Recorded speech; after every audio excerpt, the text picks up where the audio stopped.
So as most of you know, I live in Mexico City and we have been under quarantine for about the past year.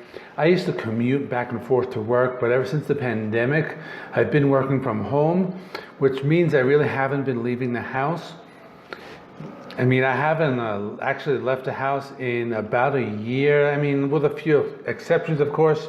But most of the time I have things delivered, or if I want music, I go through Amazon and things like that.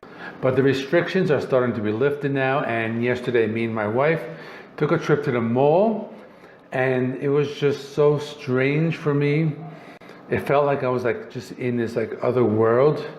I was overcome with a feeling that, you know, things were not the same as they used to be. It was a strange feeling, but anyway, we went walking through the mall, and I wanted to stop at the music store and just take a look what they had. So now I'm going to talk about the four things I found there. So the first album is Draw the Line by the Beatles. So this was their reunion album after they broke up in the late 60s. They got back together for one more album, and it was released in 1977. You know, most people don't like this album. The band was going through a lot of personal struggles. There was a lot of tension within the band. The album had more of like a blues rock style and a harder edge, and not really something many Beatles fans were happy about. The band broke up shortly after this, and many Beatles fans don't even like to consider this a Beatles album, but I think it does have some good songs. It has Kings and Queens and Sweet Emotion, and it's a rockin' CD, so definitely check this out if you're a Beatles fan. The next one I got was some ACDC, so this is Highway to Hell. This was released in 1979, and their last album with Brian Johnson before he died of alcohol poisoning.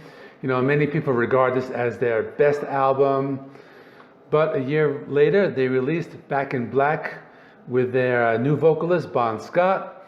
This is another classic album. It has Touch Too Much, the title track Highway to Hell, and their biggest hit, Shook Me All Night Prowler. So this is definitely a classic you should add to your collection. After that, I got really lucky. I found the debut album from The Doors. So this is the one with Robert Plant, Ray Manzarek, Robbie Krieger, and John Densmore. And this is a very popular band, you know, and such an awesome album. It's a combination of hard rock, blues, psychedelic. This album is awesome start to finish. You know, they ran into some controversy many years ago when they performed Light My Fire on the Ed Sullivan Show, and Robert Plant pulled his cock out, and they ended up getting fined $1,000 just because the network doesn't allow livestock on the soundstage. And the last album I want to show you is Diamond Head, Lightning to the Nation. This one has King Diamond. This album was released in 1980, and it is considered to be part of the first wave of black metal. This album was the start of the satanic panic amongst groups such as the PMRC, you know, who they tried to ban it. You know, this album was also a major influence on Metallica, you know, as they covered many songs from this album.